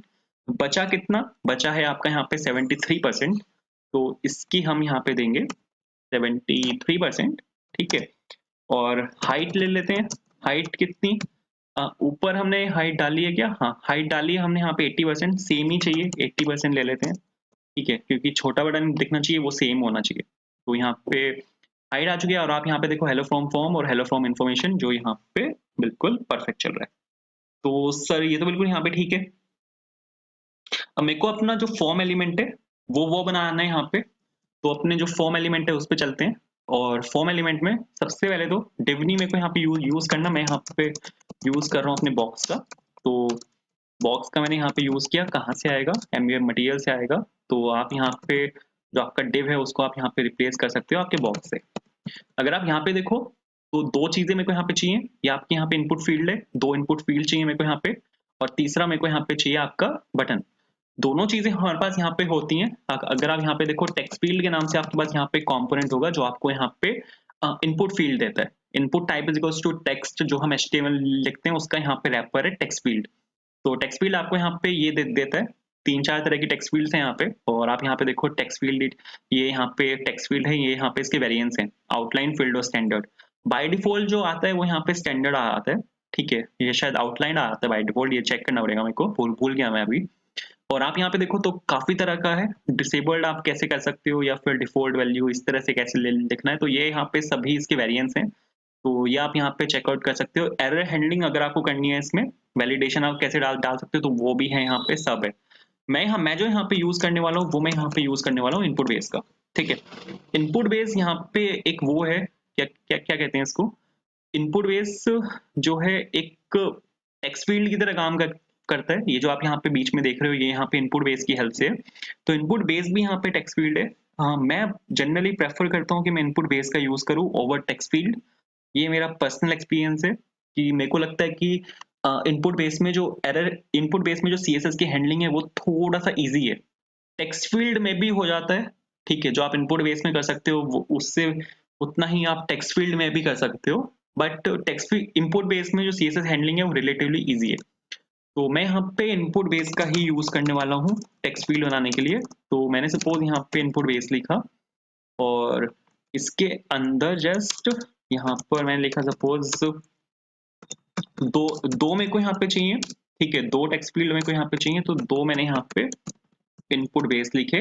अब एक मेरे को यहाँ पे बटन भी चाहिए, ठीक है? आप अगर यहाँ पे आप अगर देखोगे तो बटन भी चाहिए मेरे को यहाँ पे। बटन के नाम से भी हमारे पास यहाँ पे एक रैपर है, ठीक है? जो बटन आपका एचटीएमएल में टैग होता है, बिल्कुल उसी का ही रैपर है। 3 तरह के बटन्स हैं। अगर आप यहाँ पे देखोगे तो टेक्स्ट से यहाँ पे होवर करने पे हल्का सा बैकग्राउंड कलर आता है। कंटेंट है जिसमें बैकग्राउंड कलर है और आउटलाइन है जिसमें से बॉर्डर है। तो बटन का भी मेरे को यहाँ पे यूज करना है, तो बटन भी ले लेते हैं और इसके जस्ट नीचे मेरे को यहाँ पे बटन लिखना है और यहाँ पे मैं लिख रहा हूँ गेट वेदर, ठीक है? तो ये सर यहाँ पे आ चुका है और आप यहाँ पे देखोगे इस केस में, एक सेकेंड देख लेते हैं, ये रीलोड हो चुका है और आप यहाँ पे देखो दोनों जो टेक्स्ट फील्ड्स हैं वो आ चुकी हैं, हेलो हेलो, और यहाँ पे जो बटन है वो भी आ चुका है। तो बिल्कुल ठीक है। इसमें कुछ चीजें हैं, जैसे प्लेस होल्डर एक चीज होती है इसमें। आप यहाँ पे प्लेस होल्डर डाल सकते हो, जैसे सपोज सिटी लिखा मैंने, तो रिफ्रेश करता हूँ तो यहाँ पे बाय डिफॉल्ट आपका सिटी लिखा आएगा, ठीक है? यहाँ पे कंट्री लिखना है मेरे को इस वाले में, तो इसके प्लेस होल्डर में आप अगर यहाँ पे लिख दोगे कंट्री, तो आप यहाँ पे देखोगे कि यहाँ पे इस टाइम पे कंट्री लिखा आएगा, ठीक है? और इसका जो वेरिएंट है बटन का, वो मेरे को कंटेंट चाहिए, मैं तो मेरे को कलर यहाँ पे फील्ड चाहिए, तो यहाँ पे मैं कंटेंट डाल रहा हूँ। तो अभी जो यहाँ पे टेक्स्ट लिखा हुआ है इसमें कलर फील्ड आएगा कुछ इस तरह। थोड़ी सी सीएसएस हैंडलिंग कर लेते हैं, उसके बाद आगे का काम करते हैं। तो यहाँ पे मैंने स्टाइल लिखा। सबसे पहले तो जो यहाँ पे बॉक्स है उसमें मेरे को सीएसएस हैंडलिंग चाहिए, तो सपोज कंटेनर मैंने उसका नाम लिया, तो यहाँ पे बॉक्स पास किया, पैरेंथेसिस लगा के ऑब्जेक्ट के अंदर मेरे को यहाँ पे सबसे पहले तो सर डालना है बैकग्राउंड कलर, ठीक है? पर्पल टाइप मेरे को यहाँ पे आपका कलर डालना है जो कि आता है आपका 445A6F से, 445A6F, ठीक है? कंटेनर को आपको यहाँ पे कॉपी करना है क्योंकि बॉक्स विद अपडेटेड सीएसएस आपका कंटेनर के अंदर है और यहाँ पे बॉक्स को आपको रिप्लेस कर देना है विद कंटेनर, ठीक है? तो आप यहाँ पे देखोगे आपके पास यहाँ पे बैकग्राउंड कलर आ चुका है। इसके बाद मेरे को यहाँ पे पैडिंग चाहिए थोड़ी सी। अगर मैं यहाँ पे पैडिंग डाल दूंगा, सपोर्ट 10 पिक्सल में यहाँ पे पैडिंग डाल रहा हूँ। पिक्सल यहाँ पे अंडरस्टूड होता है, अगर आप यहाँ पे 10 भी लिखोगे तो वो बाय डिफॉल्ट px ही उठाएगा, ठीक है? अगर आप ऑब्जेक्ट के अंदर सीएसएस डाल रहे हो तो पिक्सल px लिखने की जरूरत नहीं है। 10 भी लिखोगे तो बाय डिफॉल्ट वो पिक्सल ही उठाएगा और आप यहाँ पे देखो ये बिल्कुल यहाँ पे परफेक्ट चल रहा है, ठीक है सर? तो ये तो बिल्कुल ठीक है। इसके बाद यहाँ पर जो इनपुट बेस है उसमें मेरे को सीएसएस चाहिए, तो suppose const input is equals to styled और यहाँ पे मैं ले रहा हूँ आपका इनपुट बेस और यहाँ पे पैरेंथेसिस लगा के उसके अंदर मैंने यहाँ पे स्क्वायर लिखा। सबसे पहले तो जो यहाँ पे कलर है उसको मैं यहाँ पे चेंज कर रहा हूँ, उसको मैं यहाँ पे व्हाइट दे रहा हूँ। तो ट्रिपल एफ से व्हाइट कलर आता है, तो जो टेक्स्ट कलर है इनपुट बेस का मैंने यहाँ पे वो चेंज किया और दोनों इनपुट बेस मैंने यहाँ पे इनपुट पास किया। तो आप देखोगे यहाँ पे कि जो टेक्स्ट कलर है वो यहाँ पे इस टाइम पे चेंज हो चुका है, बिल्कुल ठीक है। दोनों टेक्स्ट फील्ड्स आपस में चिपकी हुई हैं। अगर मैं आपको यहाँ पे दिखाऊँ ना तो आप यहाँ पे देखोगे दोनों टेक्स्ट फील्ड्स आपस में चिपकी हुई हैं। तो मेरे को यहाँ पे मार्जिन राइट देना पड़ेगा। मार्जिन राइट चाहिए मेरे को सपोज यहाँ पे 20 पिक्सल्स, तो 20 पिक्सल मार्जिन राइट आया। थोड़ा सा फॉन्ट साइज बढ़ाते हैं, बाय डिफॉल्ट 16 होता है, ठीक है? मैं यहाँ पे डाल रहा हूँ 18। तो जैसे मैंने आपको बोला था px लिखना जरूरी नहीं है, 18 भी लिखोगे तो चलेगा बिल्कुल मस्त। तो आप यहाँ पे देखो ये बड़ा हो चुका है, ठीक है? बटन की जो सीएसएस है उसको हैंडल करते हैं। तो सपोज कॉन्स लिखा मैंने यहाँ पे और गेट वेदर बटन है, ठीक है? मैं यहाँ पे मैंने गेट बटन कर दिया इसको और बिल्कुल सही है। बैकग्राउंड कलर मेरे को यहाँ पे चेंज करना है, ठीक है? तो बैकग्राउंड कलर सपोज मैं यहाँ पे दे रहा हूँ आपका E67E22 और इसको सपोज गेट बटन को यहाँ से मैंने कॉपी किया, बटन पे यहाँ पे ये डाला और यहाँ पे मैंने ये डाला। तो आप यहाँ पे देखोगे बटन का जो कलर है वो यहाँ पे ऑरेंज हो जाएगा। इसके ऊपर जो कलर लिखा हुआ है वो यहाँ पे व्हाइट है, बिल्कुल ठीक है। और सपोज क्लिक करते हैं तो यहाँ पे आप देखो होवर करने पे ब्लू हो रहा है, बिल्कुल मस्त है, ठीक है? इसकी विड्थ चेंज करते हैं। तो विड्थ जो मेरे को चाहिए, वैसे तो ये वाली विड्थ भी ठीक है जो यहाँ पे डली हुई है, बट 150 मैंने डाला, ज्यादा फर्क पड़ा नहीं, ठीक है? तो नहीं भी लिखोगे तो भी कोई बात नहीं, मस्त है, ठीक है? बिना विड्थ के भी वो ठीक है इतना बड़ा। अब यहाँ पे मेरे को क्या काम करना है, अब यहाँ पे मेरे को अगर सपोज इनपुट बेस में कुछ भी डाल, तो मैंने यहाँ पे दिल्ली लिखा, तो जैसे ही मैं यहाँ पे चेंज कर रहा हूँ वैसे ही मेरे को ये वाला डेटा चाहिए। तो अगर मेरे को यहाँ वाला ये वाला डेटा चाहिए जैसे ही मैं चेंज कर रहा हूँ तो वो आएगा आपका ऑन चेंज पे। ऑन चेंज पे मेरे को यहाँ पे एक फंक्शन कॉल करना पड़ेगा जो आपका ये वाला डेटा लेके आएगा जैसे ही मैं यहाँ पे वैल्यूज को चेंज करता जा रहा हूँ। सपोज मैंने डी लिखा, तो डी लिखते ही मेरे पास वो वाली वैल्यू आनी चाहिए। तो उसके लिए मेरे को यहाँ पे लगाना पड़ेगा ऑन चेंज, और सेम काम मेरे को यहाँ पे इसमें भी करना पड़ेगा। इसमें भी मेरे को यहाँ पे ऑन चेंज लगाना पड़ेगा। तब ऑन चेंज पे मेरे को यहाँ पे एक फंक्शन को कॉल करना पड़ेगा। वो फंक्शन सपोज मैं यहाँ पे कॉल कर रहा हूँ हैंडल चेंज, ठीक है, जो यहाँ पे इसको मैनेज करेगा। तो सपोज मैंने यहाँ पे हैंडल चेंज को कॉल किया। अब मेरे को यहाँ पे ये वाला फंक्शन बनाना है सबसे पहले तो उसके लिए आप यहाँ पे ये वाला फंक्शन बना सकते हो हैंडल चेंज के नाम से, और इक्वल्स टू नाइस। अब मेरे को इसके अंदर से वैल्यू निकालनी है। वैल्यू निकालने के लिए आप यहाँ पे इवेंट का यूज कर सकते हो, ठीक है। बाय डिफॉल्ट एक हमारे पास यहाँ पे एक प्रॉप पास होता है, एक आर्ग्यूमेंट पास होता है जो कि इवेंट के नाम से होता है। तो जो फर्स्ट आर्ग्यूमेंट होता है उसको आप यहाँ पे कैप्चर कर सकते हो। तो मैंने सपोज यहाँ पे इवेंट लिखा। अब मेरे को यहाँ पे लिखा है console.log, और जो आपका वैल्यू आती है वो आती है इवेंट के अंदर। टारगेट एक की होती है, इवेंट एक पूरा ऑब्जेक्ट होता है, उसके अंदर टारगेट एक की होती है जो फिर से एक ऑब्जेक्ट होता है, उसके अंदर वैल्यू एक प्रॉपर्टी होती है। उसके अंदर से आप जो वैल्यूज हैं वो निकाल सकते हो। तो ये मैं आपको निकाल के दिखा भी देता हूँ। अगर सपोज मैंने यहाँ पे कंसोल खोला इसका, कंसोल में अगर सपोज मैं यहाँ पे लिखता हूँ दिल्ली, तो आप यहाँ पे देखो जैसे जैसे मैं लिखता जा रहा हूँ वैसे वैसे यहाँ पे प्रिंट होता जा रहा है। सेम काम कंट्री से भी होगा। अगर सपोज मैंने यहाँ पे इंडिया लिखा, तो आप यहाँ पे देखो यहाँ पे इसने इंडिया लिखा है। तो इस तरह से आप जो इन्फॉर्मेशन है वो निकाल सकते हो सीधा ऑन चेंज पे। बट प्रॉब्लम ये है, मेरे को कैसे पता चलेगा कि ये सिटी है और ये यहाँ पे कंट्री है? ठीक है, मेरे पास तो कोई तरीका ही नहीं है। अगर आप यहाँ पे देखो तो दोनों इनपुट फील्ड है, मैंने यहाँ पे सेम फंक्शन कॉल किया है। ऑन चेंज पे यहाँ पे हैंडल चेंज कॉल हो रहा है, यहाँ पे भी ऑन चेंज पे हैंडल चेंज कॉल हो रहा है। और अगर सपोज मेरे को कैसे पता लगेगा कि दिल्ली आपके यहाँ पे सिटी है, यहाँ पे इंडिया आपका यहाँ पे वो है कंट्री? यहाँ पे तो आप बोलोगे कि सिटी इसने पहले फिल किया है तो वो सिटी होगा जो पहले फिल कर रहा है। बट अगर सपोज मैं यहाँ पे पहले इंडिया लिख देता हूँ, ठीक है, तो यहाँ पे तो कंट्री में मैंने इंडिया लिखा है। ये कंट्री में अगर सपोज मैं दिल्ली डाल देता हूँ, तो यहाँ पे तो कंट्री में मैंने यहाँ पे दिल्ली लिखा है। तो मेरे को पता कैसे चलेगा? तो इसके लिए हम यहाँ पे यूज करते हैं नेम प्रॉपर्टी का। नेम प्रॉपर्टी से आप यहाँ पे डिफरेंशिएट कर सकते हो। तो नेम में मैंने वहां पे ऊपर सिटी लिखा और यहाँ पे मैं नीचे लिख रहा हूँ कंट्री। अब आप नेम को भी यहाँ पे निकाल सकते हो। नेम निकालने के लिए हमारे पास वही सेम यूज करना है, ई डॉट टारगेट, लेकिन इस बार आपको यहाँ पे नेम में से वैल्यू निकालनी है। तो E dot target dot name, E dot target dot value. तो चला के अगर मैं आपको यहाँ पे दिखाऊँ, यहाँ पे अगर सपोज मैं दिल्ली लिखता हूँ तो यहाँ पे आ रहा है कि ब्रो ये सिटी है। नीचे अगर मैं इंडिया लिखता हूँ तो यहाँ पे बता रहा है कि ब्रो एक कंट्री है।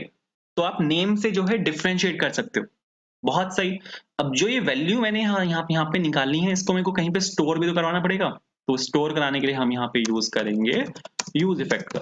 अपने सबसे पहले रिएक्ट का हुक का मैं यहाँ पे यूज करने वाला हूँ, जो कि है आपका यहाँ पे यूज इफेक्ट, जिसकी हेल्प से हम यहाँ यूज स्टेट, जिसकी हेल्प से हम यहाँ पे वैल्यूज को स्टोर कराएंगे। तो यूज स्टेट में मैं यहाँ पे अपने डेटा को स्टोर कराऊंगा। तो मैंने यहाँ पे एक वेरिएबल लिया डेटा के नाम से, जो कि मेरा स्टेट का वेरिएबल है। अब ये जो वेरिएबल है यहाँ पे डेटा, ये कांस्टेंट है। ये कांस्टेंट वेरिएबल है, सिर्फ रीड ओनली वेरिएबल है, आप इसको अपडेट नहीं कर सकते। तो इसको डायरेक्टली अपडेट नहीं किया जा सकता, लेकिन इसको अपडेट करने के लिए आप यहाँ पे एक फंक्शन का यूज कर सकते हो, जो कि है यहाँ पे सेट डेटा। यूज स्टेट जो हुक है वो आपको दो चीजें प्रोवाइड करता है। एक तो वेरिएबल जिसमें वैल्यू है, उस वेरिएबल को आप डायरेक्टली अपडेट नहीं कर सकते, तो उसको अपडेट करने के लिए एक फंक्शन हमें मिलता है। उस फंक्शन का मैंने यहाँ पे नाम लिया। नाम आप कुछ भी ले सकते हो, और ये दोनों चीजें आएंगी आपके यूज स्टेट के अंदर से। और यूज स्टेट अपने अंदर एक डिफॉल्ट वैल्यू लेता है कि अगर आपको कोई डिफॉल्ट वैल्यू इनिशियली रखनी है तो मेरे को यहाँ पे एक ऑब्जेक्ट रखना है जिसमें दो वैल्यू, दो फील्ड्स हैं, एक सिटी है एम्प्टी, एक कंट्री है एम्प्टी। तो ये कुछ इस तरह से वर्क कर रहा है।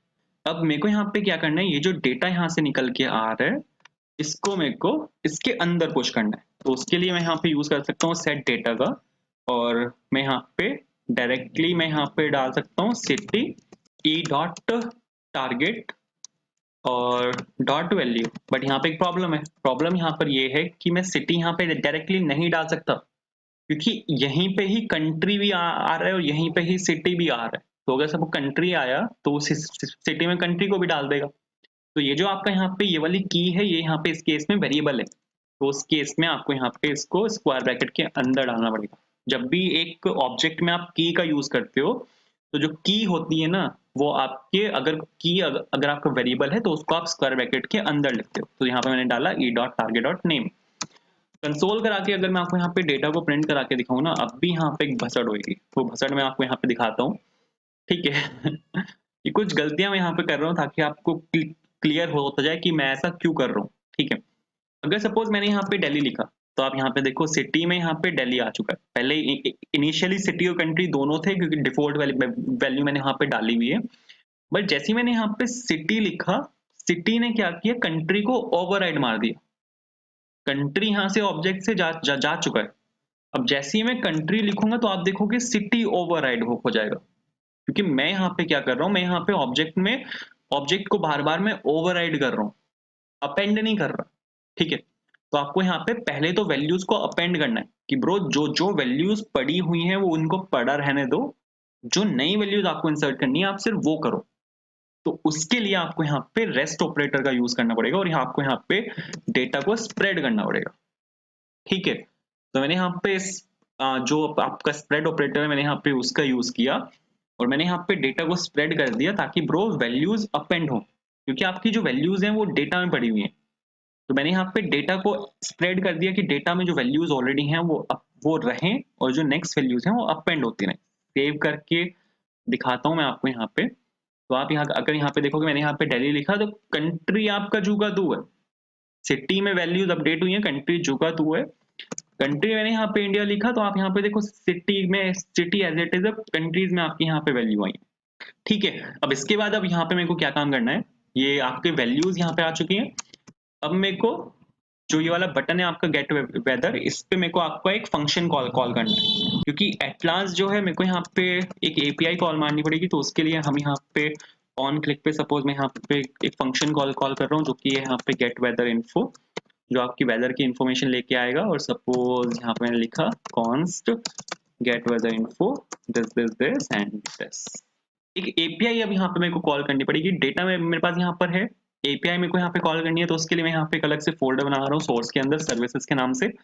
और क्योंकि अपनी सभी एपीआई कॉल्स में यहाँ पे अलग रखना चाहता हूँ और मैंने यहाँ पे एक फाइल बनाई इसके अंदर सर्विसेज के अंदर, जो कि होगी आपकी यहाँ पे api.js के नाम से, ठीक है? एपीआई मेरे को यहाँ पे इसके अंदर कॉल करनी है। एपीआई आप कॉल काफी मेथड से कर सकते हो। हमारे पास जावास्क्रिप्ट का रिक्वेस्ट मेथड है जो अब डेप्रिकेट हो चुका है, उसकी रिप्लेसमेंट आई है फेच फंक्शन। फेच फंक्शन का आप यहाँ पे यूज कर सकते हो या फिर आप एक लाइब्रेरी का भी यूज कर सकते हो जो कि है यहाँ पे एक्सियोस। तो एक्सियोस लाइब्रेरी का मैं यहाँ पे यूज करने वाला हूँ, उसको आपको इंस्टॉल करना पड़ेगा। उसके लिए आपको यहाँ पे लिखना है npm install एक्सियोस, ठीक है? एक्सियोस को इंस्टॉल कर लेना है आपको। उसके बाद आपको यहाँ पे इंपोर्ट करना है एक्सियोस को। एक्सियोस की हेल्प से आप एक एपीआई को कॉल कर सकते हो। तो सपोज यहाँ पे मैंने जो एक्सियोस है उसको मैंने यहाँ पे लिखा और सपोज एक्सपोर्ट कॉन्स्ट एक फंक्शन मैं यहाँ पे बना रहा हूँ जो कि आपका यहाँ पे एपीआई का फंक्शन होगा और यहाँ पे दैट्स इट, ठीक है? एपीआई कॉल है ये। तो ट्राई और कैच एक्सेप्शन हैंडलिंग बहुत जरूरी है। एपीआई कॉल में एक थर्ड पार्टी एपीआई को मैं यहाँ पे कॉल कर रहा हूँ, कुछ भरोसा नहीं है कब वो फेल हो जाए, तो एरर हैंडलिंग बहुत जरूरी है। तो मैंने यहाँ पे सिंपल लिखा error while calling the API, और क्या एरर है उसको भी यहाँ पे प्रिंट करा लेते हैं। कुछ मेरे को यहाँ पे वैल्यूज को रिटर्न करना पड़ेगा। तो एरर के अंदर रिस्पॉन्स एक ऑब्जेक्ट आता है जिसको मैं यहाँ से रिटर्न कर रहा हूँ। यहाँ पे मेरे को एपीआई को कॉल करना है, तो एपीआई को कॉल आप कर सकते हैं यहाँ पे एक्सियोस की हेल्प से। एक्सियोस की हेल्प से गेट एपीआई है तो आपको यहाँ पे गेट लिखना है। पोस्ट एपीआई होती है आप यहाँ पे लिखते पोस्ट। डिलीट एपीआई होती है आप यहाँ पे लिखते डिलीट। पुट एपीआई होती है जिससे आपको एडिट करना होता है तो आप यहाँ पे लिखते पुट। बट एक गेट एपीआई तो मैंने यहाँ पे लिखा गेट, एज अ फंक्शन जाएगा ये। और अब यहाँ पे मेरे को दो चीजें चाहिए। पहला तो मेरे को यहाँ पे चाहिए एपीआई यूआरएल, ठीक है? दूसरा मेरे को यहाँ पे चाहिए एपीआई की। तो एपीआई यूआरएल और एपीआई की मेरे को यहाँ पे चाहिए। अगर आपको एपीआई की के लिए यूआरएल तो आपका सेम रहेगा लेकिन एपीआई की डिफरेंट होती है, तो उसके लिए आपको यहाँ पे एपीआई ओपन वेदर मैप पे आपको यहाँ पे एक लॉगिन करना पड़ेगा, साइन इन करना पड़ेगा। साइन इन करने के बाद आपको वो एपीआई की देगा। बट ठीक है, कोई दिक्कत नहीं है। एपीआई कॉल्स जो होती हैं वो यहाँ पे 1000 कॉल्स फ्री हैं पर डे। जो लिमिट है इसकी वो 1000 कॉल्स की है। तो अभी के लिए आप मेरा यूज कर सकते हो, बट अगर सपोज सभी मेरा यूज करोगे तो वो 1000 से क्रॉस करेगा ही करेगा पर डे में, ठीक है? तो ठीक है, अपना भी बना लेना यार, यहाँ पे साइन इन करके लॉग इन कर लेना, वरना अगर आपको ज्यादा हिट्स नहीं मारने तो यही वाला यूज कर लो, कोई दिक्कत नहीं। तो ये दोनों आपको मिल जाएंगे वीडियो के डिस्क्रिप्शन में, वहां से आप इनको पिक कर सकते हो, दोनों को, एपीआई की और एपीआई यूआरएल दोनों को। अब यहाँ पे मेरे को दो चीजें चाहिए। पहला तो मेरे को यहाँ पे आपका चाहिए सिटी, दूसरा मेरे को आपका चाहिए यहाँ पे कंट्री। ठीक है, क्योंकि सिटी और कंट्री को लेकर ही मेरे को यहाँ पे कॉल मारनी है। तो उसके लिए आपको यहाँ पे जाना है आपके फॉर्म पर। फॉर्म पे आपको यहाँ पे जो आपका एपीआई का फंक्शन है उसको यहाँ पे आपको इंपोर्ट कर लेना है। तो सपोज गेट और वेदर को मैंने यहाँ पे इंपोर्ट किया, सर्विसेज के अंदर से आ जाएगा। उसके बाद आपको यहाँ पे लिखना है गेट वेदर। ठीक है, गेट वेदर मैंने यहाँ पे लिखा। दो चीजें मेरे को यहाँ पे पास करनी है। पहला होगा आपका यहाँ पे सिटी, जो कि आपका डेटा के अंदर पड़ा हुआ है। डेटा यहाँ पे आपका पूरा ऑब्जेक्ट है जिसके अंदर एक की है सिटी के नाम से, दूसरी की है कंट्री के नाम से। तो आप डॉट ऑपरेटर की हेल्प से डायरेक्टली उसको एक्सेस कर सकते हो, और मैंने यहाँ पे लिखा कंट्री। ठीक है, तो data dot city, data dot country यहाँ पर आ चुका है, जो मैंने यहाँ पे पास किए हुए हैं। बिल्कुल ठीक है।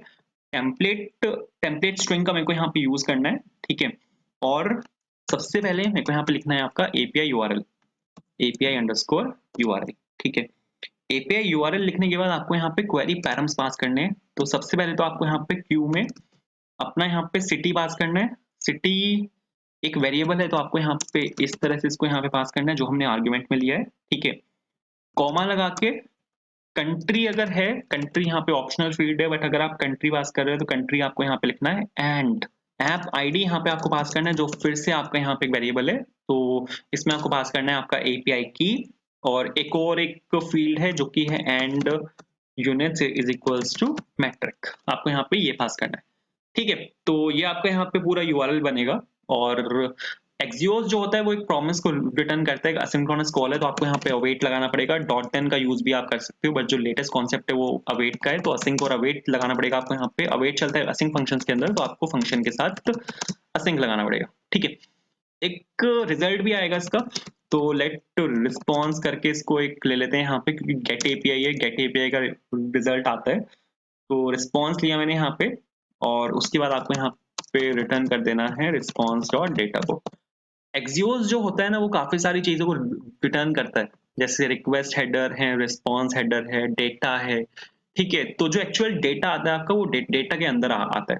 तो इसी को मैंने यहाँ पे रिटर्न किया। बिल्कुल ठीक है। गेट वेदर आपका असिंक फंक्शन यहाँ पे बन चुका है। तो अगर असिंक्रोनस फंक्शन है वो, तो यहाँ पर भी आपको वेट लगाना पड़ेगा। अवेट चलता है असिंक फंक्शंस के अंदर, तो यहाँ पर आपको असिंक लगाना पड़ेगा। आई होप इतना क्लियर हुआ होगा। अब मेरे को यहाँ पे इस जो यहाँ से वैल्यू आई है, यहाँ पे मेरे पास एक रिजल्ट आएगा। इस रिजल्ट को मेरे को कहीं पे स्टोर कराना है। ठीक है, सबसे पहले तो देख लेते हैं कि एपीआई कॉल हो भी रही है या नहीं हो रही। तो वापस आते हैं और यहाँ पर आते हैं नेटवर्क में, तो इसको कर लेते हैं यहाँ पे रिफ्रेश। तो सपोज मैंने यहाँ पे लिखा दिल्ली, और गेट वेदर मैंने यहाँ पे क्लिक किया, तो एपीआई कॉल हुई है आपकी। रिजल्ट यहाँ पे आप देखो स्टेटस कोड 200 है, और पेलोड में जाते हैं। पेलोड में दिल्ली है, एप आईडी है, यूनिट्स यहाँ पे मैट्रिक गई है, और ये आपका यहाँ पे रिजल्ट है। तो दिल्ली का जो यहाँ पे बेस है वो स्टेशन है, क्लाउड्स यहाँ पे तो बिल्कुल जीरो है, सीओडी यहाँ पे आपका 200, ये पता नहीं क्या चीज है। ये आपके दिल्ली के कोऑर्डिनेट्स हैं, लॉन्गिट्यूड और लैटिट्यूड, हाँ ये भी देता है। ठीक है। और इसके बाद आईडी है। फिर मेन के अंदर आप अगर देखोगे यहाँ पे, तो आपका फील्ड साइक 27 डिग्री है, ह्यूमिडिटी कितना है, प्रेशर कितना है, टेम्परेचर कितना है, मैक्सिमम और मिनिमम कितना है इस टाइम। तो ये सब बताता है। कंट्री क्या है, कंट्री आईडी क्या है, sunrise time, sunset time, type, time zone कौन सा है। ठीक है, विजिबिलिटी कितनी है, जो कि दिल्ली में होती ही नहीं है। सर्दियों में तो बिल्कुल भी नहीं होती। और फिर यहाँ पे हेज है। ठीक है, ये कुछ आइकन वाइकन होंगे, और विंड की स्पीड क्या है, कितने डिग्रीज पर है, ये सब बताता है। ठीक है, तो सर ये तो मस्त चल रहा है बिल्कुल। अब ये जो रिजल्ट है आपका, वो यहाँ पे आएगा इस वाले रिजल्ट के अंदर। रिस्पॉन्स ले लेते हैं इसको। इस वाले रिस्पॉन्स के अंदर आएगा आपका इसका पूरा रिजल्ट। ठीक है, जो हम अभी यहाँ पे देख रहे थे। अब लेकिन दिक्कत ये है, मेरे को इसको डिस्प्ले करवाना है यहाँ पे इन्फॉर्मेशन के अंदर। इन्फॉर्मेशन, आप अगर यहाँ पे एक चीज देखो, इसमें मैं आपको दिखाता हूँ, इसमें क्लियर होगा। इन्फॉर्मेशन जो आई है आपकी, वो यहाँ से आई है आपके फॉर्म कंपोनेंट से, या ऊपर वाला आपका यहाँ पे फॉर्म कंपोनेंट है। डिस्प्ले आपको इसको करवाना है इन्फॉर्मेशन वाले कंपोनेंट में। तो यहाँ पर मेरे को एक काम करना पड़ेगा, यहाँ पर मेरे को एक वेरिएबल लेना पड़ेगा इन दोनों के पेरेंट में, जहां पर मैं उसको वैल्यूज को स्टोर करा सकता हूँ। ठीक है, और फिर मैं उसको यहाँ पे पास कर सकता हूँ। जैसे अगर सपोज यहाँ पे चलते हैं होम पे। होम पे आप अगर देखो, तो वैल्यूज जो आएंगी वो यहाँ से आएंगी फॉर्म कंपोनेंट से। इन्फॉर्मेशन के अंदर मेरे को उसको पास करना है, तो मेरे को एक वेरिएबल मेंटेन करना पड़ेगा यहाँ पर। तो एक स्टेट को यहाँ पे मेंटेन कर लेते हैं जहाँ पर आप अपनी वैल्यूज को वो कर सकते हो, स्टोर कर सकते हो। तो सपोज यहाँ पे मैंने लिखा आपका अरे यूज स्टेट, नाइस। उसके बाद नीचे आना है और यहाँ पे आपको लिखना है कॉन्स्ट रिजल्ट सेट रिजल्ट, वही स्टेट का जो फंक्शन है, और यहाँ पे आ जाएगा सेट स्टेट और एक एम्प्टी ऑब्जेक्ट है, क्योंकि आप अगर यहाँ पे देखोगे ना तो ये आपका पूरा एक ऑब्जेक्ट आया। तो इनिशियली मैंने यहाँ पे लिया इसको एम्प्टी ऑब्जेक्ट। वैल्यूज जो मेरे को सेट करनी है वो सेट रिजल्ट से करनी है, तो अब मेरे को फॉर्म में as an input set result को पास करना पड़ेगा। एंड फॉर्म में अगर हम एक किसी भी कंपोनेंट में अगर हम इनपुट पास करते हैं तो वो एज अ प्रॉप करते हैं। तो ये जो है वो प्रॉप का नाम है, ये उस प्रॉप की वैल्यू है जो कि यहाँ से आई है सेट रिजल्ट से।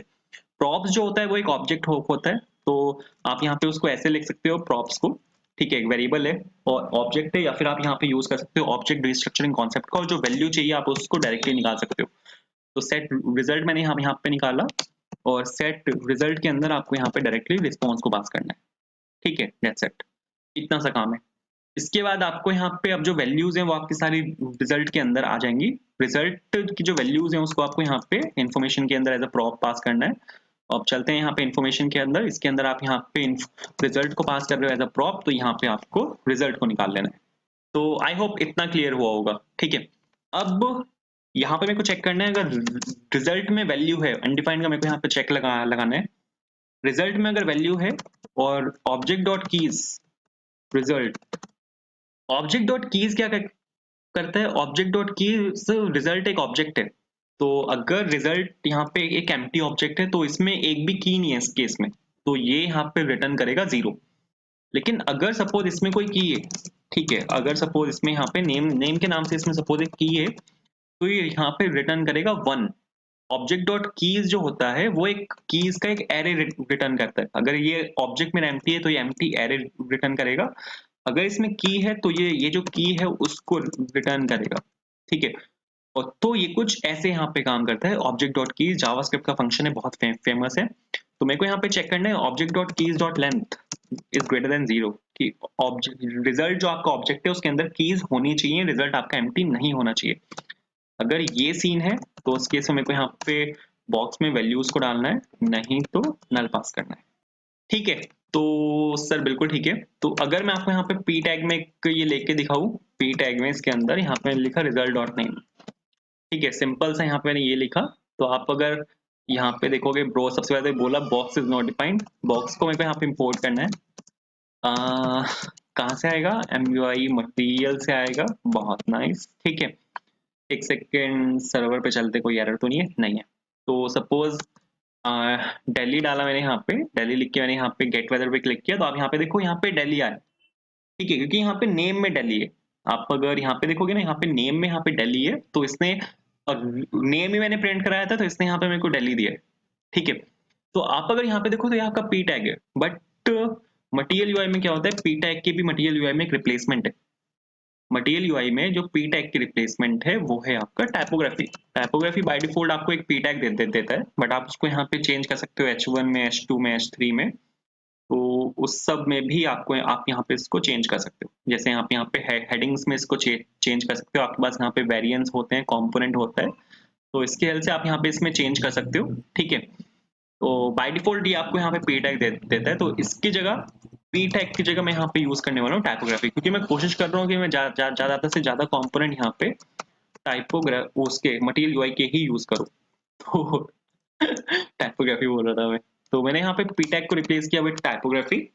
एक और चीज है, मेरे को यहाँ पे आइकन्स का यूज करना है। अगर आप यहाँ पे देखोगे ना तो ये सब यहाँ पे आइकन्स का यूज हुआ है, तो ये भी मेरे को यहाँ पे चाहिए। तो इसके लिए आपको यहाँ पे हमारे पास यहाँ पे MUI में आइकन्स भी होते हैं जिनको बोला जाता है मटीरियल आइकन्स। ढेरों आइकन्स हैं, हजारों आइकन्स हैं, ठीक है। आप अगर यहाँ पे जाके देखोगे नीचे अगर स्क्रॉल करोगे, हजारों आइकन्स हैं, ठीक है, बे इंतहा बहुत सारे आइकन्स हैं, ठीक है। तो और यहाँ पे सर्च फील्ड भी है, लकीली यहाँ पे सर्च फील्ड है जिसकी हेल्प से आप जो आइकन्स हैं उनको सर्च कर सकते हो। तो मेरे को एक तो लोकेशन आइकन चाहिए, क्योंकि मेरे को लोकेशन दिखानी है कि आप कहाँ से हो, मतलब क्या बोलते हैं, कौन सी जगह का ये वेदर है। तो उसके लिए मेरे को यहाँ पे लोकेशन ऑन करके एक आइकन है यहाँ पे, ये मेरे को यहाँ पे चाहिए। बट अगर आप यहाँ पे इसको खोल के देखोगे ना तो ये आपका आता है आइकन्स मटेरियल से, MUI आइकन्स मटेरियल। हमने जो पैकेज इंस्टॉल किए थे मटेरियल UI को इंस्टॉल करते हुए वो थे MUI मटेरियल, इमोशन रिएक्ट और इमोशन स्टाइल। ये 3 पैकेजेस हमने यहाँ पे इंस्टॉल किए थे। ये वाला पैकेज हमने अब तक इंस्टॉल ही नहीं किया। तो ये एक अलग पैकेज है, तो इसको आपको यहाँ पे इंस्टॉल करना पड़ेगा MUI/icons material लिख के। तो npm install MUI icons material आपको यहाँ पे लिखना है। तो ये पैकेज आपका यहाँ पे इंस्टॉल हो चुका है। इसके बाद आपको यहाँ पे कुछ नहीं करना, बस जो लोकेशन ऑन करके जो आपका यहाँ पे वो है उसका नाम है क्या कहते हैं, जो आपका यहाँ पे इसका नाम है, इसको आपको यहाँ पे इंपोर्ट करना है। और यहाँ पे अब यहाँ पे खास बात ये है कि ये जो यहाँ पे लोकेशन ऑन है ये एक एसवीजी आइकन है, लेकिन एसवीजी आइकन भी यहाँ पे कंपोनेंट के तरह इंपोर्ट होता है, और जब आप इसको यहाँ पे डिस्प्ले करवाओगे तो एज अ कंपोनेंट ही वो डिस्प्ले होता है। तो जैसे हम एक कंपोनेंट को डिस्प्ले करवाते हैं एंकर टैग्स के अंदर और सेलेक्ट क्लोजिंग टैग के साथ, ये भी बिल्कुल वैसे ही होता है। तो कंपाइल होने दे देते हैं। जितना कंपाइल होता है एक दो चीजें और हैं यहाँ पे, एक दो चीजें मेरे को यहाँ पे और चाहिए। जैसे दिल्ली मेरे को यहाँ पे चाहिए, ऊपर से दिल्ली कौन सी कंट्री में आता है, तो कॉमा लगा के मेरे को यहाँ पे कंट्री का नाम भी लिखना है जो कि आपका सिस के अंदर है। तो यहाँ पे आपको कुछ नहीं करना, कॉमा डालना है और रिजल्ट डॉट सिस डॉट कंट्री, तो ये भी आ जाएगा। इसके बाद टाइपोग्राफी। अब जो नेक्स्ट है अपना वो मेरे को यहाँ पे डालना है। तो सबसे पहले तो मैंने यहाँ पे लिखा सपोज टाइपोग्राफी, और टाइपोग्राफी के बाद अब यहाँ पे मेरे को टेम्परेचर दिखाना है। तो टेम्परेचर के लिए हमारे पास यहाँ पे जो आइकन है वो यहाँ पे ब्राइटनेस करके एक आइकन है जिसका हम यहाँ पे यूज करेंगे। तो सेटिंग्स और ब्राइटनेस ये वाला, ठीक है, इसका मैं यहाँ पे यूज करने वाला हूँ सेटिंग्स ब्राइटनेस का। तो यहाँ पर आपको इसको डायरेक्टली इंपोर्ट कर लेना है, सेटिंग्स और यहाँ पे और ब्राइटनेस सेल्फ क्लोजिंग टैग के साथ आपको यहाँ पे इसको क्लोज करना है। और यहाँ पे जो नाम देना है आपको वो देना है आपको यहाँ पे टेम्परेचर, ठीक है। इसको एक सेकंड बंद कर लेते हैं, इसको इस तरह ले लेते हैं, नाइस। एक और चीज है, यहाँ पे भी आपको नाम देना पड़ेगा। यहाँ पे मैं नाम दे रहा हूँ सपोज लोकेशन, और यहाँ पे सपोज मैंने नाम दिया आपका टेम्परेचर। टेम्परेचर आपका कहाँ से आएगा, टेम्परेचर अगर आप यहाँ पे देखो तो ये आपका आएगा आपके मेन के अंदर से। मेन के अंदर से आप यहाँ पे जो टेम्प है उसको यहाँ पे पिक कर सकते हो। तो यहाँ पर आपको लिखना है result dot main dot temp, ठीक है। तो ये आपका यहाँ पे सेकेंड आर्ग्यूमेंट हो जाएगा। इसके बाद एक और मेरे को यहाँ पे टाइपोग्राफी लेनी है, और इस टाइपोग्राफी के अंदर मेरे को यहाँ पे आपकी ह्यूमिडिटी दिखानी है। तो ह्यूमिडिटी के लिए जो मैं आइकन यहाँ पे यूज करने वाला हूँ वो है आपका यहाँ पे ओपेसिटी आइकन। जो ओपेसिटी आइकन है ये वाला, ये मैं यहाँ पे यूज करने वाला हूँ। तो आपको यहाँ पे सीधा आपको यहाँ पे इंपोर्ट करना है ओपेसिटी, और ओपेसिटी के बाद यहाँ पे हम लिखेंगे सीधा यहाँ पे ओपेसिटी सेल्फ क्लोजिंग टैग के साथ, और यहाँ पे ह्यूमिडिटी और कॉलन, और यहाँ पे report dot main dot humidity, क्योंकि ये भी आपका वहीं से आएगा। अगर आप यहाँ पे देखोगे तो मेन के अंदर ही आपका यहाँ पे ह्यूमिडिटी है जो कि यहाँ पे इस टाइम पे 44 है। तो लोकेशन में आप यहाँ पे देखो दिल्ली आ चुका है। तो नेक्स्ट वाला डालते हैं। नेक्स्ट में सपोज मैंने यहाँ पे टाइपोग्राफी डाला। टाइपोग्राफी में अब यहाँ पे मेरे को सनराइज और सनसेट दिखाना है। तो सनराइज और सनसेट के लिए जो मैं यहाँ पे यूज करने वाला हूँ वो मैं यहाँ पे यूज करने वाला हूँ ब्राइटनेस आइकन। सनराइज है वैसे तो 5 चलेगा यहाँ पे, तो ब्राइटनेस 5 का मैं यहाँ पे यूज कर रहा हूँ। तो इसको ले लेते हैं, सपोज ब्राइटनेस 5 मैंने यहाँ पे लिखा, और यहाँ पे सपोज मैंने लिखा ब्राइटनेस 5, और यहाँ पे आ जाएगा आपका सनराइज। सनराइज का टाइम क्या है आपका, अगर आप यहाँ पे देखोगे तो ये सिस के अंदर है आपका यहाँ पे सनराइज। तो इसके लिए आपको यहाँ पे लिखना है रिजल्ट डॉट सिस डॉट सनराइज। फिर यहाँ पे एक और टाइपोग्राफी ले लेते हैं, और टाइपोग्राफी के अंदर यहाँ पे अब जो नेक्स्ट आइकन है मेरा वो है ब्राइटनेस 6 के नाम से, ठीक है। उसने ऊपर इसको वहां पे इंपोर्ट कर दिया, और ये है आपका सनसेट जो हमने अभी भी देखा था, ये वाला आइकन, और ये सनसेट भी देखा था, और यहाँ पे सिस डॉट सनसेट। इसके बाद मेरे को यहाँ पे कंडीशन डालनी है। कंडीशन के लिए जो यहाँ पे मैं वो यूज करने वाला हूँ वो होगा यहाँ पे डीहेज आइकन। ये वाला आइकन है डीहेज, ठीक है, इसका हम यहाँ पे यूज करने वाला है। तो सपोज मैंने यहाँ पे लिखा डीहेज, इंपोर्ट किया उसको, और डीहेज इसको यहाँ पे ये लिखा, और यहाँ पे आ जाएगा आपका ये ह्यूमिडिटी। और ह्यूमिडिटी अगर आप यहाँ पे देखोगे ना तो रिपोर्ट के अंदर ये आपको मिलेगा यहाँ पे वेदर के अंदर। वेदर आप अगर यहाँ पे देखो तो वेदर आपका यहाँ पे पूरा एक एरे ऑफ ऑब्जेक्ट है, ठीक है। तो एरे की जो फर्स्ट लोकेशन है वहां पे है, तो आपको यहाँ पे लिखना है रिजल्ट डॉट, और वेदर का जो 0th पोजीशन है, ठीक है, उसके मेन पे जो आप यहाँ पे देखोगे मेन में यहाँ पे हेज लिखा हुआ है डॉट मेन, ये चीज मेरे को यहाँ पे चाहिए। ठीक है, चला के देखते हैं। आप यहाँ पे देखो location, temperature, humidity, sunrise, sunset. Sunrise में यहाँ पे ये जो टाइम है वो गलत है, मतलब यहाँ पे इसने टाइम तो ठीक है बट ये टाइम का फॉर्मेट गलत है, इसको मेरे को यहाँ पे चेंज करना है, वो कर लेंगे। एक लास्ट यहाँ पे और रहता है, मेरे को यहाँ पे क्लाउड्स चेक करने हैं, कितने क्लाउड्स हैं। अब यहाँ पे जो आइकन है आपको वो यहाँ पे सीधा क्लाउड के नाम से, तो क्लाउड के नाम से जो यहाँ पे आइकन है उसको मैंने यहाँ पे सीधा इंपोर्ट किया, और क्लाउड अगर आप यहाँ पे देखो तो ये वाला आइकन है क्लाउड के नाम से जिसका मैं यहाँ पे यूज करने वाला हूँ, इसको आपको यहाँ पे ऊपर इंपोर्ट भी करना है। तो यहाँ पे सपोज मैंने क्लाउड लिख के यहाँ पे इसको इंपोर्ट किया, और यहाँ पे सपोज क्लाउड्स लिख के सर्च किया मैंने यहाँ पे, और जो आपका यहाँ पे ये आएगा, ये आ जाएगा आपका यहाँ पे report dot clouds dot all से। ठीक है, रिपोर्ट क्यों लिख रहा हूँ बार बार, रिजल्ट आएगा। ठीक है, मस्त है। तो चला के देखते हैं। तो आप यहाँ पे देखोगे कि यहाँ पे मेरे को तो फिर से सर्च करना पड़ेगा, दिल्ली लिख के सपोज मैंने यहाँ पे सर्च किया, तो आप यहाँ पे देखो क्लाउड्स यहाँ पे इस केस में 0 है। तो मस्त है। एक और यहाँ पे ले लेते हैं परसेंट, यहाँ पे ले लेते हैं कि 0% यहाँ पे क्लाउड्स हैं, तो 0%। मस्त मस्त है। सनराइज और सनसेट में यहाँ पे भसड़ मची हुई है, तो इसको मेरे को लेना पड़ेगा न्यू डेट करके, इसको और यहाँ पे मैंने इसको चेंज किया, न्यू न्यू डेट करके इसको मैंने यहाँ पे जो आपका यहाँ पे उस वाली फॉर्मेट में इसको मेरे को यहाँ पे पार्स करना पड़ेगा, और 1000 से मेरे को यहाँ पे इसको मल्टीप्लाई करना पड़ेगा, और यहाँ पे बाहर आके टू लोकल डेट स्ट्रिंग। ठीक है, या डेट स्ट्रिंग नहीं टाइम स्ट्रिंग ले लेते हैं, क्योंकि यहाँ पे एक्चुअल में ये टाइम है यहाँ पे, तो मस्त है। तो आप अगर यहाँ पे देखो 6:37:20 और AM, मस्त है। ठीक है, और न्यू डेट ले लेते हैं, और ठीक है इसमें भी into 1000 dot two two local और टाइम स्ट्रिंग। तो सर ये तो बिल्कुल ठीक है। यहाँ पे अब मेरे को यहाँ पे बस इसकी CSS को हैंडल करना है, एंड उसके बाद वी आर गुड। तो थोड़ा सा जो यहाँ पे ये वाला बॉक्स है इसमें जो CSS है उसको मैं यहाँ पे हैंडल कर रहा हूँ, उसमें सीधा स्टाइल डाल रहा हूँ मैं, कुछ नहीं करना, बस मेरे को यहाँ पे मार्जिन डालना है। मार्जिन टॉप और बॉटम से मेरे को यहाँ पे मार्जिन चाहिए आपका 30 पिक्सल्स। ठीक है, लेफ्ट राइट से मेरे को यहाँ पे मार्जिन चाहिए आपका 60 पिक्सल्स। तो ये आपका इस टाइम पे यहाँ पे सेंटर में आना चाहिए, और कुछ इस तरह से। नाइस।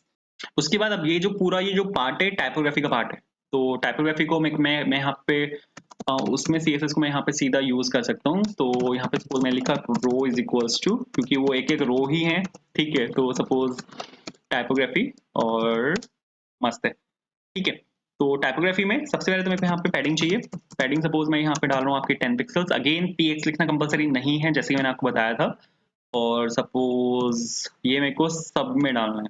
ठीक है, जितनी भी टाइपोग्राफी है उस सब में मेरे को यहाँ पे ये वाला जो रो वाली मेरी यहाँ पे क्लास है, ये मेरे को यहाँ पे डालना है। तो टाइपोग्राफी को आपको यहाँ पे रिप्लेस करना है विद रो। ठीक है, तो एक बार ये हो जाएगा तो आप यहाँ पे देखोगे कि जो पैडिंग है यहाँ पे वो यहाँ पे सब पे लग जाएगी। तो इसका ये फायदा है। ठीक है, रियूजेबिलिटी इसमें अच्छी है। तो सपोज मैंने यहाँ पे जितनी मेरी टाइपोग्राफीज है उनको मैंने यहाँ पे रो से रिप्लेस किया। तो इसको सेव कर लेते हैं। सेव करके अगर मैं आपको यहाँ पे दिखाऊंगा तो सब में आपको यहाँ पे पैडिंग लगी हुई दिखेगी। ठीक है, चला के अगर मैं आपको यहाँ पे दिखाऊँ तो सब में यहाँ पे पैडिंग आ चुकी है। फ़ॉन्ट साइज मेरे को यहाँ पे इसका चेंज करना है। बाय डिफॉल्ट जो टाइपोग्राफी का फ़ॉन्ट साइज होता है वो 16 पिक्सल होता है। मैं यहाँ पे कर रहा हूँ इसको 20 पिक्सल्स, ताकि ये हल्का सा बड़ा हो जाए, कुछ इस तरह। नाइस। लेटर स्पेसिंग यहाँ पे ठीक करते हैं।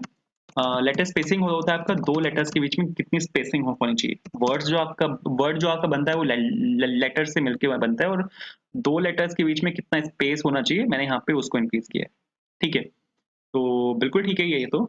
उसके बाद ये जो आपका यहाँ पे SVG आइकन है, और जो यहाँ ये आपका यहाँ पे ये चीज है। ठीक है, इन दोनों में मेरे को यहाँ पे स्पेस चाहिए। सबसे पहले तो आपको कैसे पता कि वो एक SVG आइकन है, अगर मैं आपको यहाँ पे इस पे होवर करके दिखाऊं तो आप यहाँ पे देखोगे P टैग के अंदर आपका ये SVG आइकन है। तो अगर मेरे को डायरेक्ट P टैग से इसकी CSS को हैंडल करना हुआ तो वो हम कर सकते हैं। उसके लिए आपको यहाँ पे एंड डालना है ग्रेटर देन SVG।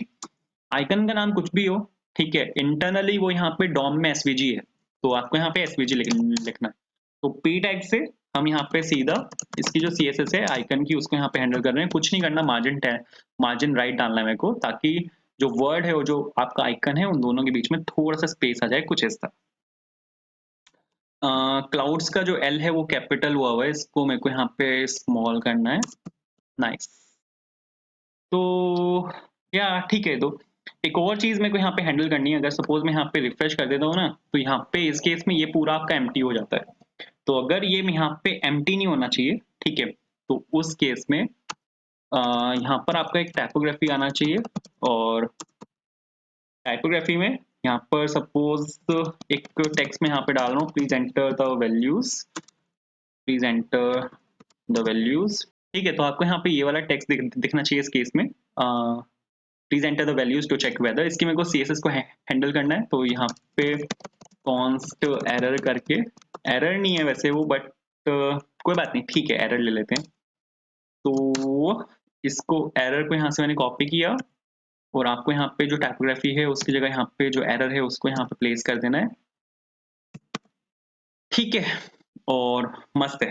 तो इसके बाद अब ये एक रेड कलर में मेरे को यहाँ पे दिखना चाहिए, तो मैंने यहाँ पे रेड डाला, थोड़ा सा मार्जिन ले लेते हैं, सपोज 50 पिक्सल्स में यहाँ पे मार्जिन ले रहा हूँ, तो उसका टेक्स्ट कलर यहाँ पे चेंज होगा और थोड़ा सा सेंटर में आ जाएगा कुछ इस तरह, ठीक है।